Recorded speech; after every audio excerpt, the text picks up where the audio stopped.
O príncipe Charles e Camilla, duquesa da Cornualha, desembarcando do avião em Halifax. A tensão dentro da família real não é novidade, mas desta vez explodiu de uma forma que ninguém previu. O príncipe William teria ficado furioso, e sua raiva não era direcionada a qualquer pessoa. Era contra a rainha Camilla, a mulher que parece estar sempre no centro de escândalos da realeza. Fontes internas revelaram que Camilla exigiu que Catherine lhe entregasse uma tiara real de valor inestimável. Catherine não queria abrir mão da tiara, mas acabou cedendo. Então, quando William descobriu, fez algo que ninguém esperava. Quer saber exatamente o que William fez? Continue lendo para descobrir. Camilla força Catherine a entregar sua tiara. Ninguém esperava que o príncipe William levantasse a voz para Camilla ou trocasse palavras ríspidas com ela. No entanto, foi exatamente isso que aconteceu dentro do Palácio de Buckingham, 2 dias atrás. E toda a família real não para de comentar o assunto. O príncipe William viajou a Singapura para cumprir os deveres relativos à entrega do prêmio Earthshot, como exigiam suas funções reais, especialmente porque o rei Charles estava ocupado com outros assuntos de Estado e compromissos particulares. William representou seu pai no exterior e deixou sua família em Adelaide Cottage. Eles estavam seguros, ou assim ele acreditava, mas jamais imaginou que, em sua ausência, Camilla pressionaria sua família e a forçaria a tomar uma decisão que ela não queria. Fontes internas revelam que Catherine estava se preparando para um importante evento beneficente no palácio e queria estar elegante em um vestido branco simples, porém sofisticado. No entanto, a natureza da ocasião exigia um visual mais formal e impactante, então ela optou por usar uma tiara real. Uma fonte relatou que ela e William brincaram ao telefone sobre qual tiara ela deveria usar, e ele sugeriu a tiara de diamantes da rainha Mary. Esta foi uma das tiaras mais sagradas e históricas da rainha Elizabeth II. A tiara bandô de diamantes da rainha Mary foi criada em 1932 e cravejada com 11 diamantes de lapidação brilhante. Tornou-se amplamente reconhecida depois que Meghan Markle a usou em seu casamento. Normalmente, ninguém esperaria que Catherine escolhesse uma tiara tão publicamente associada a Meghan, visto que ela prefere evitar comparações e manchetes indesejadas. No entanto, ela a escolheu simplesmente porque achou que combinava perfeitamente com seu vestido. Catherine admirou seu reflexo enquanto usava a tiara na frente das crianças e dos funcionários da casa, que concordaram que ela estava radiante. Mas ninguém sabia que problemas estavam à espreita nos corredores. Naquele mesmo dia, Camilla chegou ao cofre real para solicitar a tiara de diamantes da rainha Mary. Os funcionários informaram-na de que Catherine já a havia levado. Camilla ficou insatisfeita e insistiu em ficar com a tiara. Os funcionários explicaram a questão da areia, mas Camilla não prestou atenção. Ninguém conseguia entender por que ela queria aquela peça em particular quando havia outras tiaras clássicas disponíveis para ela escolher. Ela experimentou algumas alternativas, mas nenhuma alcançou o visual desejado, então saiu do cofre insatisfeita. A equipe presumiu que ela simplesmente escolheria outra tiara ou compareceria sem uma, mas uma rainha consorte não pode aparecer de cabeça descoberta em uma função real formal, com a presença de dignitários internacionais. Camilla deixou o Palácio de Buckingham pouco depois das 3 da tarde, e seguiu diretamente para o Palácio de Kensington, residência do príncipe e da princesa de Gales. Quando a criada abriu a porta, ficou surpresa ao ver Camilla parada ali. Camilla raramente os visitava, a menos que estivesse acompanhada pelo rei Charles, e mesmo esses momentos eram ocasionais e formais. Catherine foi chamada e aproximou-se, cumprimentando-os educadamente. Rainha Camilla. Que surpresa! Camilla acenou com a cabeça e pediu desculpas se estava interrompendo algo, já que sua chegada sem aviso prévio não havia sido anunciada. Catarina, com elegância, assegurou-lhe que não era um incômodo, e então se sentou. Catarina pediu aos criados que oferecessem chá ou algo leve a Camilla, mas esta recusou, explicando que não viera em busca de um refresco. Ela viera em busca da tiara de diamantes da rainha Mary. Catarina ficou surpresa com o pedido de Camilla. Camilla insistiu, dizendo que desejava usá-la no banquete de estado que se aproximava, apenas para ser informada de que Catarina já a havia levado. Catherine ouviu-a atentamente e respondeu, com suavidade, mas firmeza, que ela própria havia escolhido a tiara primeiro e que desejava usá-la. Foi por isso que a retirou do cofre. Catherine sugeriu gentilmente que Camilla escolhesse outra peça, já que havia muitas outras disponíveis. Camila afirmou estar ciente das opções, mas insistiu que a única tiara que queria era a tiara Bandeau Mary Diamond. A insistência era estranha e perturbadora. Era quase como se ela tivesse decidido ter a tiara a qualquer custo.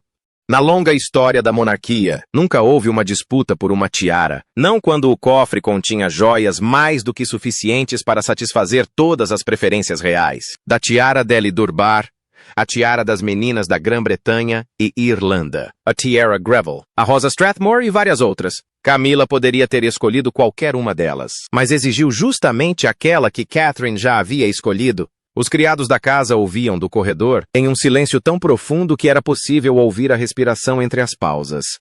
Catherine manteve-se firme, com a mesma voz, perfeitamente respeitosa ao dizer a Catherine que não podia lhe dar o presente, mas o que se seguiu deixou todos atônitos. Camila inclinou-se ligeiramente para a frente, sua voz baixa, mas suficientemente incisiva para romper o silêncio, e o que ela disse fez com que todos os presentes parassem abruptamente. Não desejo forçá-la, mas já que você se recusa, exercerei minha autoridade como rainha consorte. Eu preciso da tiara mais do que você. Sou a rainha consorte Camilla Rose. Lembrando a Catarina que ela era superior em posição por ser esposa do rei Carlos. Catarina não conseguia entender tamanha insistência, mas não queria nenhuma confusão. Catherine suspirou, afastou-se e foi para o seu quarto. Camila permaneceu rígida, com os olhos fixos à frente, indiferente ao que havia feito. Alguns segundos depois, Catherine retornou e colocou a tiara nas mãos de Camila. Camila sorriu e agradeceu, acrescentando que Catherine seria lembrada por demonstrar o devido respeito. Depois que Camila saiu, a princesa Charlotte e o príncipe George se aproximaram de Catherine e perguntaram por que ela havia renunciado à tiara, pois tinham ouvido toda a conversa. Catherine respondeu que precisava respeitar um membro mais velho da família real, mas que aquilo estava longe de ser respeito, era intimidação. Camila pressionou Catherine para que ela usasse a tiara. Catherine seguiu com seu dia, determinada a não se deter na tiara. No entanto, ela se sentiu magoada e optou por não comparecer ao evento, informando aos funcionários que não estava se sentindo bem, mas Catherine não estava. A notícia das ações de Camila acabou chegando a William por meio das crianças. Ele ligou para Catherine, mas ela pediu que ele não fizesse disso um espetáculo. Isso não adiantou muito. William ficou furioso. Como Camila podia exercer autoridade sobre sua esposa e pressioná-la a desistir da tiara que planejava usar? Charles não permitiria tal tratamento. Ele se irritou ao telefone, mas Catherine o acalmou. As fotos de Camila no evento real logo tomaram conta dos jornais. Ela foi elogiada por sua elegância e pelo brilho da tiara, mas quem trabalhava no Palácio de Kensington sabia que ela havia forçado a entrada para conseguir a peça. Mas a história não termina aqui. A rainha indigna, quando William voltou da Escócia, foi direto falar com Camila e a confrontou pelo que ela havia feito com Catherine. Ele falou em voz alta, para que todos ouvissem, e ignorou os apelos do pai para que se acalmasse. Catherine ficou chocada ao ouvir Charles levantar a voz e chamá-la de autoritária, dizendo que ela não tinha o direito de intimidá-la. Ele a lembrou de que ela devia sua posição às circunstâncias e que jamais teria se sentado no trono ao lado de seu pai, se não fosse pela maneira como ela havia se imposto, arruinando o casamento de sua mãe. O rei Charles pediu a William que parasse, pois ele estava indo longe demais, mas ele se recusou. Fontes internas relataram que William disse a Camila que ela não era uma rainha e que sempre seria a outra mulher que arruinou o casamento de seus pais. Uma amante, Camilla, teria levantado a mão como se fosse agredi-lo, mas se conteve. O rei Charles exigiu que William se desculpasse, mas William se virou e saiu, abandonando o pai. Camila desabou em lágrimas, transformando o momento em uma cena emocionante, dizendo: Camila nunca mereceu ser rainha consorte da Inglaterra, e mesmo assim foi ela quem foi coroada ao lado do rei Charles. Não foi porque ela mereceu ou nasceu para isso. Ela lutou para entrar no círculo da realeza e se agarrou firmemente ao lugar que agora ocupa. Mesmo assim, para muitos, ela continua sendo a mulher que destruiu o casamento de conto de fadas de Diana. Principalmente para os filhos de Diana, o príncipe William e o príncipe Harry, que nunca esqueceram o que sua mãe passou por causa da presença de Camila no casamento de seus pais. Mesmo que William a tivesse tolerado o tempo todo, ele não ia permitir que ela intimidasse sua esposa e tomasse o que pertencia a Catherine, como ela fez com sua mãe, Diana. Mas para realmente entender por que William chamou Camila de amante, precisamos voltar ao início de tudo. Antes de se casar com o Rei Charles, Camila foi de fato sua amante. Camila nasceu em 17 de julho de 1947, em Londres, e foi criada em Sussex com seus pais, Bruce e Rosalind Shand, e seus dois irmãos mais novos. Seu pai, um oficial condecorado, mais tarde serviu como vice-lord-tenente de East Sussex. Camila cresceu em um ambiente privilegiado, mas fora dos círculos da realeza, embora sua bisavó, Alice Keppel, tivesse sido amante do rei Eduardo VII. Camila frequentemente mencionava essa ligação com orgulho para suas amigas. Talvez essa história tenha influenciado o que aconteceu depois, já que Camila também se tornou amante de Charles por algum tempo. Contudo, ela recusou-se a permanecer amante e galgou posições até se tornar esposa e, mais tarde, rainha consort. Camila conheceu Charles depois de retornar a Londres como debutante. Ele não foi seu primeiro amor. Ela namorava Andrew Parker Bowles, que na época servia no exército, como Andrew ausente. Camila e Charles tiveram tempo para se aproximar. O primeiro encontro deles foi em 1970, em uma partida de polo. Eles se deram bem instantaneamente, rindo e conversando como se conhecessem há anos. Logo se tornaram amantes, mas a distância voltou a interferir quando Charles partiu para se concentrar em sua carreira naval no exterior. Após conversar com o almirante Sir Horace Law, comandante-em-chefe do Comando Naval Doméstico, o príncipe Charles entrou no prédio da faculdade para uma visita guiada.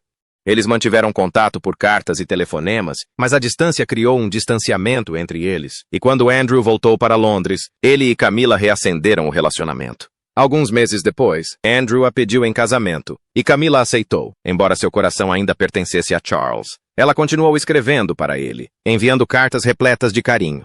Em julho de 1973, Camila casou-se com Andrew Parker Bowles. Charles ficou arrasado ao saber da notícia, mas ele e Camila continuaram a amizade. Charles chegou a ser padrinho do primeiro filho de Camila, Tom Parker Bowles.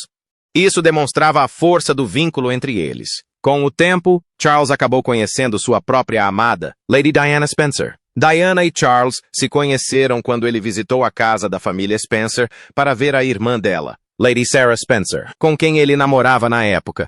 Diana e Charles cruzaram seus caminhos repetidas vezes, embora mal tivessem trocado mais do que algumas palavras até 1979, quando Charles perdeu seu querido tio-avô e mentor, Lord Louis Mountbatten, vítima de uma bomba do IRA. Ele se sentiu profundamente revoltado quando seu tio-avô, Lord Mountbatten, e outros parentes foram despedaçados. 19 anos antes, Diana expressou condolências e o confortou de maneira calma e sincera, e ele passou a notá-la com outros olhos.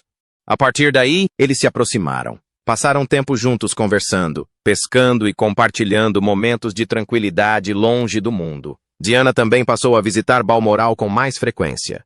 A mídia notou o caso e logo as manchetes os ligavam. Para evitar uma crescente onda de fofocas, o príncipe Philip insistiu para que seu filho fizesse uma escolha, e Charles o pediu em casamento. Diana aceitou com alegria, pois mal podia esperar para se tornar membro da família real. Mas as coisas tomaram um rumo inesperado. Embora tudo parecesse perfeito entre Diana e Camila por baixo dos panos, a situação já estava complicada, pois Charles e Camila ainda compartilhavam um profundo laço emocional e mantinham um relacionamento amoroso. O casamento de Camila estava abalado, já que Andrew Parker Bowles tinha seus próprios casos extraconjugais e Charles voltou a ser seu confidente. Eles viveram momentos que ultrapassaram limites até o casamento de Charles com Diana. Após o casamento, o caso entrou em pausa. Charles concentrou-se em sua nova esposa e Camila tentou salvar seu casamento, mas as coisas não deram certo. Pouco depois do nascimento do príncipe Harry, em 1984, Charles e Camila reataram o relacionamento. Isso porque Charles e Diana também enfrentavam problemas conjugais. Diana havia se tornado uma figura fascinante para o mundo todo, uma estrela onde quer que aparecesse. A mídia e as pessoas voltaram sua atenção para ela como se Charles não existisse. Charles, que sempre gostou de ser o centro das atenções, teve dificuldades com essa mudança, o que causou um distanciamento gradual entre eles. Após o nascimento de Harry, Diana lutou contra a depressão pós-parto e, em vez de apoiá-la, Charles se aproximou de Camila. Ele passou mais tempo ausente, dizendo a Diana que estava ocupado com deveres reais, enquanto Camila permaneceu casada com Andrew. Diana se viu sozinha em um palácio cheio de gente, sem ninguém a quem se sentisse segura para recorrer. A dor se voltou para dentro. Ela começou a se automutilar em segredo, convencida de que ninguém se importava o suficiente para notar. Em seguida, começou a ouvir rumores sobre o relacionamento de Charles e Camila. A princípio, Diana se recusou a acreditar neles, até que um dia ouviu Charles falando baixinho com Camila ao telefone, dizendo que não conseguia lidar com os problemas emocionais de Diana, e encerrou a ligação dizendo a Camila que a amava. Diana ficou paralisada. Ao perceber que seu marido a estava traindo, o medo a dominou. Ela sabia que a família real detinha um poder que poderia arruinar sua vida e até mesmo ameaçar seu acesso aos filhos. A ansiedade se aprofundou em depressão e, logo em seguida, ela desenvolveu um transtorno alimentar chamado bulimia. No entanto, pessoas próximas ao palácio minimizaram o problema, considerando-o uma mera busca por atenção, sem jamais perceberem que a verdade por trás da doença era a dor e a traição de lidar com um marido infiel. Mesmo quando Charles soube que Diana havia descoberto a verdade, ele continuou se encontrando com Camila. Ele se importava menos e voltava menos para casa. Diana viu seu casamento desmoronar diante de seus olhos. No entanto, ela não ficou de braços cruzados ao revelar que, certa vez, implorou a Camila que se afastasse de seu marido, na esperança de salvar o que restava de seu lar, mas Camila não a ouviu. Ela perseverou e, no fim, Diana preferiu partir a permanecer numa vida que lhe destruía o espírito. Contudo, Diana não partiu em silêncio, não sem lutar pela sua dignidade e pelos seus filhos. Diana, a merecedora rainha consorte. Se Diana estivesse viva hoje e ainda casada com Charles, teria sido a rainha consorte mais amada da história britânica.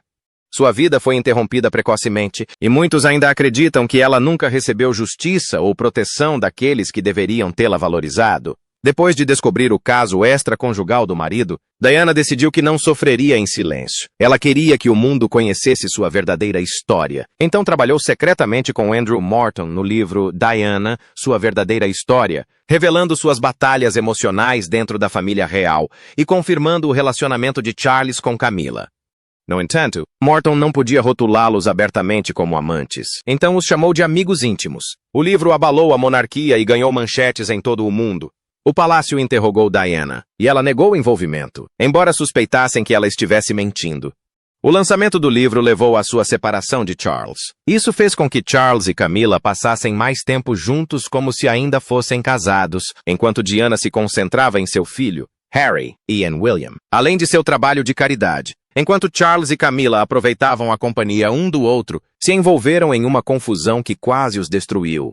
Em 1993, o infame escândalo do tampão veio à tona. Tratava-se de uma conversa telefônica gravada na qual Charles dizia a Camila que desejava viver dentro de suas calças como um absorvente interno. O público ficou chocado com os detalhes da conversa, e a família real enfrentou intensas críticas.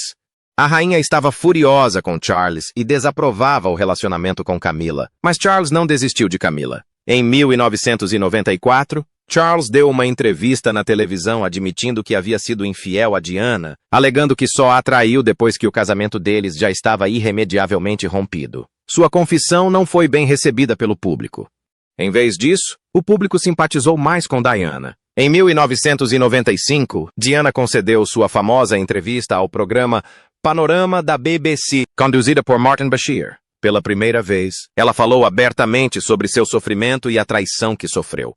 Sua infame frase, "Éramos 3 neste casamento", então estava um pouco lotado. Confirmou o que muitos já acreditavam, que Camila Parker Bowles era a terceira pessoa em seu casamento e a razão pela qual ele terminou. As pessoas viram a dor de Diana e perceberam que ela havia lutado pelo seu casamento, mas a presença constante de Camila tornou a paz impossível. Diana também admitiu ter ajudado Andrew Morton, dizendo que precisava que sua voz fosse ouvida e que queria que as pessoas soubessem a verdade por trás da ilusão de uma união real perfeita. A reputação de Camila desmoronou. Ela era vista como a mulher que destruiu um casamento e a felicidade de uma princesa. Tornou-se uma das figuras públicas mais detestadas da Grã-Bretanha em meados da década de 1990. Logo após a entrevista, o divórcio tornou-se inevitável. Diana e Charles se divorciaram oficialmente em 1996. Mais tarde, Diana começou um relacionamento com Dodi Fayed, filho do empresário egípcio Mohammed Al Fayed. Ela parecia mais livre e esperançosa do que em anos. Mas em 31 de agosto de 1997, Diana morreu em um trágico acidente de carro em Paris. Milhões de pessoas lamentaram a morte de Diana. Ela era a amada princesa do povo, que carregava as pessoas comuns em seu coração e aproximava a monarquia delas de uma forma real e humana. A morte de Diana não pôs fim ao relacionamento de Charles e Camila. Eles continuaram namorando, mesmo com a desaprovação da rainha Elizabeth, que se recusava a comparecer a qualquer evento em que Camila estivesse presente. No entanto, 8 anos depois, em 2005, Charles e Camila se casaram com a bênção da rainha. Muitos desaprovaram essa decisão, pois o mundo não havia esquecido Diana, mas Camila garantiu que ela chegasse ao topo da monarquia, concentrando-se em histórias positivas sobre ela, como seu trabalho de caridade, causas de alfabetização, projetos de conscientização sobre violência doméstica e compromissos públicos. Todos esses esforços visavam projetar uma imagem positiva dela perante o público. Camila também trabalhou arduamente como duquesa da Cornualha. Isso a ajudou a se tornar uma das integrantes mais dedicadas da família real. Com o tempo, muitos começaram a esquecer o passado de Camila e como ela se tornou parte da família real, pois soube jogar bem as suas cartas. Camila reformulou sua imagem, deixando de ser vista como a outra mulher, para se tornar uma integrante da realeza dedicada, fazendo com que muitos ignorassem os escândalos que ela outrora trouxe para a monarquia. Em fevereiro de 2022, durante o jubileu de platina da rainha Elizabeth, que marcou seus 70 anos no trono, a rainha expressou publicamente seu desejo de que Camila fosse conhecida como rainha consorte quando Charles se tornasse rei. Isso chocou muitos, pois a rainha Elizabeth certa vez se referiu a Camila como aquela mulher perversa. Mas, em seus últimos anos, a rainha acolheu Camila como esposa de Charles e a nomeou rainha consorte, e não princesa consorte como planejado inicialmente. Contudo, após a coroação com Charles na Abbadia de Westminster em 6 de maio de 2023, Camila continuou tentando ser vista como uma rainha respeitada ao lado dele, embora repetidamente tenha se encontrado no centro de críticas e reações negativas. Suas ações, comportamento público e controvérsias persistentes frequentemente lembram as pessoas de seu passado como a outra mulher, a mulher que muitos acreditam ter contribuído para destruir o espírito e o casamento de Diana. Muitos especialistas acreditam que Camila ainda está tentando consolidar seu poder e fazer com que William e Catherine entendam que ela continua controlando o círculo íntimo da monarquia. Provavelmente, foi por isso que ela agiu da maneira que agiu, forçando Catherine a entregar a tiara Mary Diamond Bandeau. Curiosamente, essa tiara sempre esteve ligada a polêmicas. Em 2018, a tiara Mary Diamond Bandeau reapareceu após 65 anos no casamento do príncipe Harry. Ela ressurgiu na cabeça de Meghan Markle, mas não sem controvérsia. Poucos dias antes do casamento de Meghan, seu cabeleireiro, Serge Normand, pediu acesso à tiara para um teste de penteado. Foram feitos pedidos, mas não houve resposta. O silêncio fez com que Harry e Meghan sentissem que os funcionários do palácio os estavam ignorando deliberadamente. Isso os levou a contatar Angela Kelly, a guardiã das joias da rainha, no cofre real. A conversa não correu bem. Harry elevou a voz, acreditando que estavam sendo desrespeitados por causa da cor da pele de Meghan. Segundo relatos, houve uma discussão acalorada que levou a argumentos, o que obrigou a rainha Elizabeth a intervir. Embora Meghan tenha finalmente recebido a tiara, o momento coincidiu com a fúria de Harry contra os funcionários do palácio. Da mesma forma, Camila insistiu em tomar a tiara de Catherine e, desta vez, William também teria ficado irritado, sentindo que a posição e a dignidade de sua esposa estavam sendo desrespeitadas. O que você acha de Camila usar seu poder como rainha consorte para forçar Catherine a entregar uma tiara real? Você acha que Catherine tomou a decisão certa ao dá-la a ela? Deixe sua opinião nos comentários. Lembre-se de curtir, compartilhar e se inscrever para mais conteúdo. Além disso, clique no vídeo que aparece na sua tela. Você vai gostar.